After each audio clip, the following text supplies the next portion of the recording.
Nung umuwi ako sa probinsya, Okay. parang may sumasakit yung mga... Nung umuwi kayo, parang may Masakit na. sumasakit-sakit na. Tapos, anong ginawa niyo sa probinsya? Nagpaano ako doon, Nagpahilot kayo. Kailan yun? Nung first week ng November. Itong November lang o last year? Ito lang. Nagpahilot kayo. Tapos, ano nangyari? Yun na ako. Tapos, bumalik na ako ng kinabukasan. Pumunta na ako dito.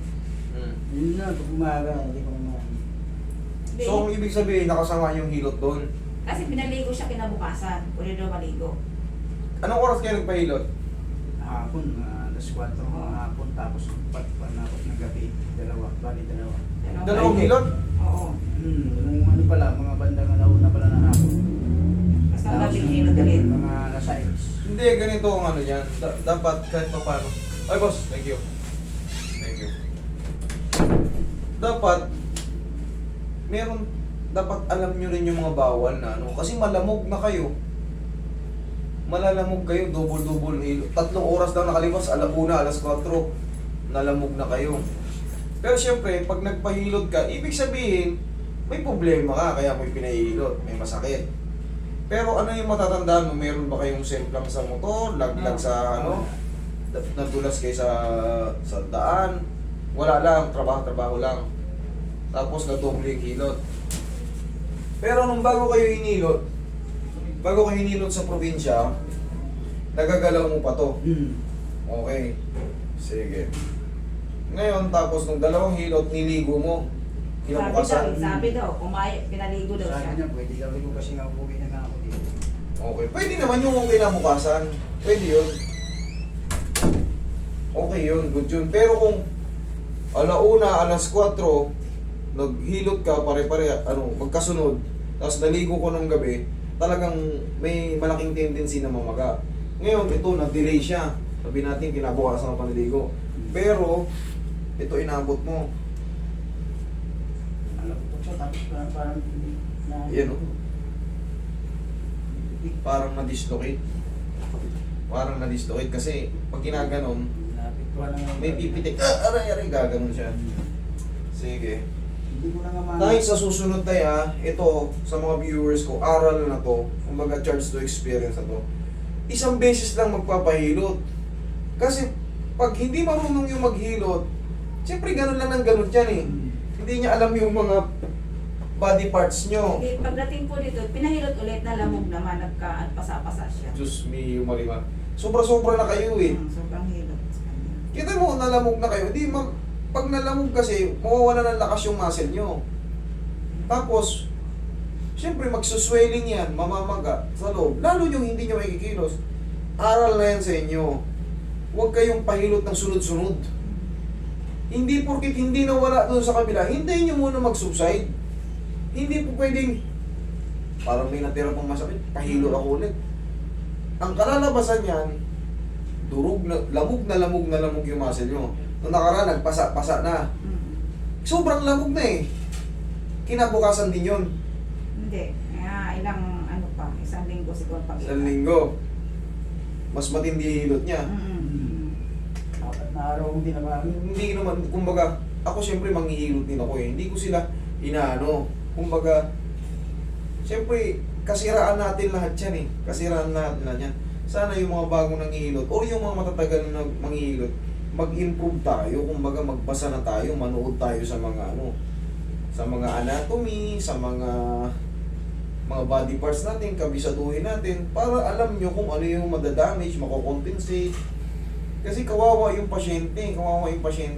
Pagka, Tsaka naapektuhan na yung digod ko. yes po, connected na lahat yan. Pag namaga na yan, ganito na kung ito lang ang pagitan. Siyempre, magkalapit, ano na yan. Kumbaga, yan yung tinatawag compensate. Mako-compensate.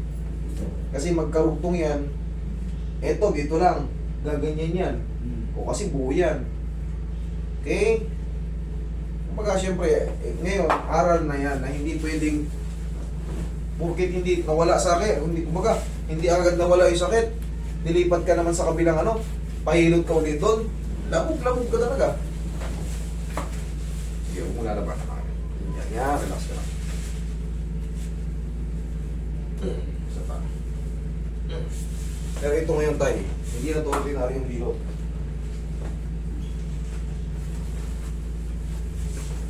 Relax na nga.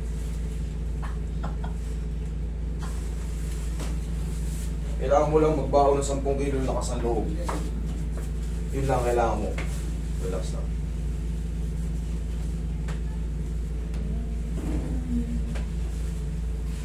Baba.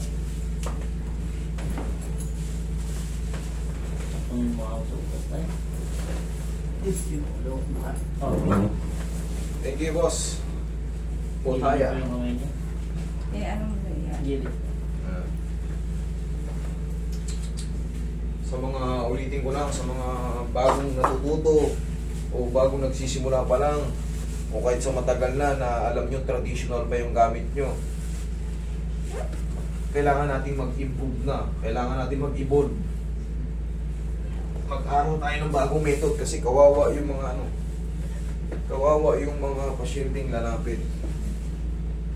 Tsaka kailangan alam nyo rin yung duration ng kung kailan uulit hihilutin, kung yung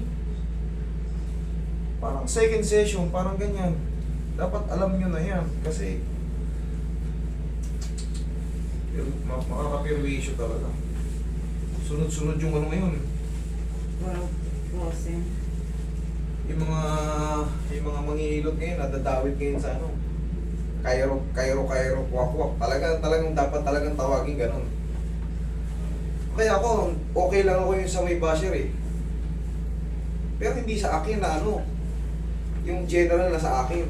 Kasi nga maraming gumagaya-gaya. Kaya mag-iingat kayo sa pupuntahan nyo. Kailangan Lagi ko na nare-research nyo. I-research nyo muna kami kung ano yung background namin. Kasi, di ba yung nagba-viral ngayon? Naputol yung dito. Mag-iingat tayo. Siyempre ako, nasa gantong larangan din ako. Maapektuhan din ako. Pinilit ko nga lang po siya. Punta tayo doon. Pinapalit ko po kasi tayo ko na lang. Yan. Kailangan talaga manood muna kayo sa pupuntahan nyo kasi para may background na kayo. Ay, ganun ang diskarte nito ni 3M. Ay, ganun ang niyan. Hindi kayo... hindi ako basta-basta. Bira ng bira pag walang assessment. May tanungan portion muna. Makulit ako. Kung naano ba kayo. Siyempre, yung iba sinungaling pero pag nag-ganuhan na kami, question and answer, lalabas at lalabas yan. Kaya kung may mapapanood kayo dyan, minsan may tinanggihan ako. Pinalabas ko. Pinalabas ko talaga kasi kumbaga ayaw niya sabihin, nagsisinungaling. Silang dalawang mag-ina, nagsisinungaling. Pero nung aanin ko na, sir, meron akong dyan, may fracture pala dyan. Aanin ko lang bigla siyang nagbago. Ang haba ng tanungan natin, ganyan pala kayong nyo. Parang, hindi ko alam kung saan galing sila. Baka mamaya galing sila sa ibang baka wala. Baka sirain lang yung ko, pangalan ko. Kaya maingat ako. Sir Tihaya. Sige, Tihaya, sir.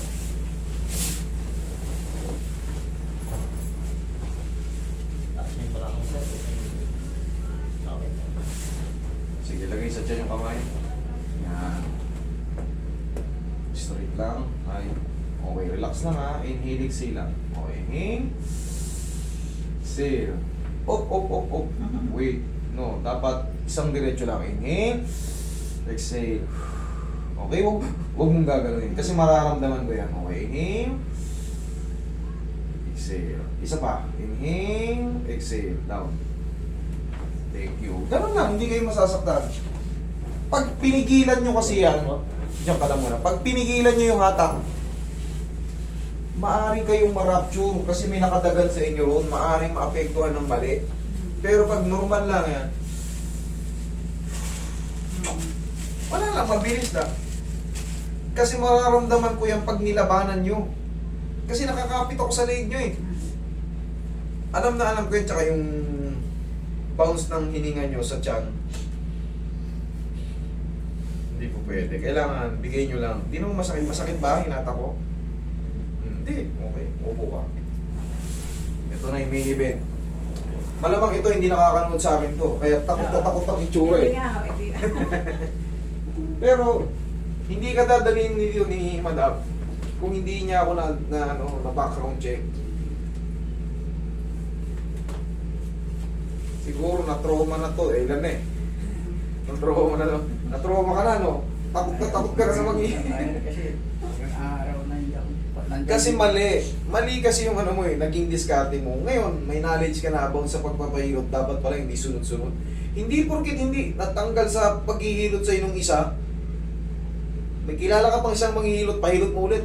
Durug-durug yan. Ano yan? Hindi naman durug-durug. Hindi lang mo na dyan po yung ano eh. No, wag na kasi baka mamaya kilala yan eh.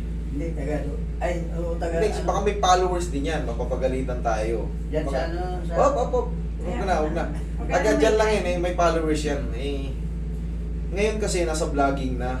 May mga vlogging na. May baka sabihin, unfair naman yun. Last na to ha.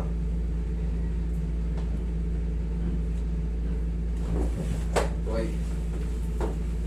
Huwag mo lalabanan sir. Hindi masakit to, promise. Iinatin na natin para mayangat. Okay? Kanina hindi maangat. Masakit ka agad. So, ang exercise mo lang daily, ganito. Nasasaktan ka? Hindi. Ha? Nasasaktan ka? Hindi. Okay. Yan lang. Hindi ka masasaktan sa exercise na yan. Yan lang gagawin mo. Papaganyan, pabalik. O, ngayon maangat mo na yan. O, kanina nakatukot, ayaw. O, ikaw mag-angat sa sarili mo. Ayaw mo na. Angat. Hindi pa man daw. Pag ganito. Okay. Straight mo. Yes. Nice. Yan, okay? Ganito. Lost power pa dahil sa pagkalamog. Hawakan mo muna yung kamay mo. Angat. Oh, yun, shoot mo naman. Yun. Shoot mo.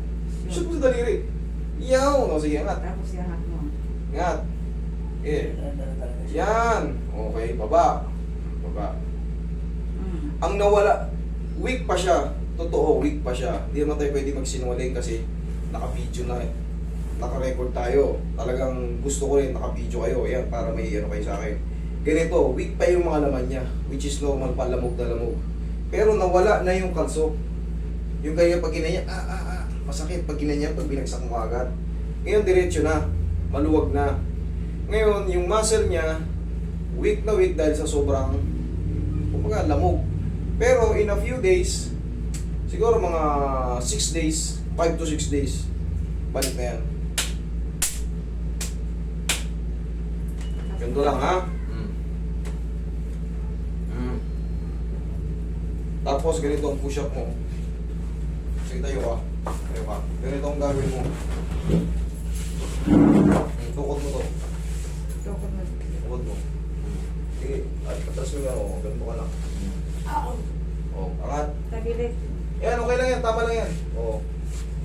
Yan. Okay. Okay, angat. Baba, angat. Yan, angat. Yan lang. Ganyan lang. Ganyan lang muna exercise mo, sir. Kasi, hindi ka pa pwedeng ganito. Palalakasin pa natin to. Okay? Yung mga muscle na to, palalakasin pa natin yan. Pengi pa konting pa, okay?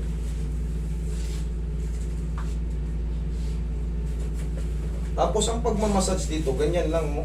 Hindi mo dudurugin. Ito, ang laki nito. Hawakan mo to. Hawakan mo to. Makakap ako nga pag... Ito. Yung portion na to, ang tawag dyan is stiff muscle. Pero hindi naman dinudurog yan. Pero unti-unti babalik yan, ang lakas yan. Maniwala kayo sa akin.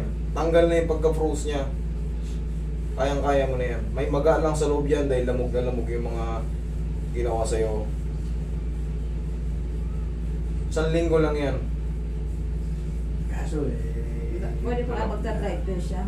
pwede na may binibiyahe ko eh. Taxi. Sir, wala tayong magawa kasi dumating kayo, ganyan yan. Kaysa naman hindi mo nanangat.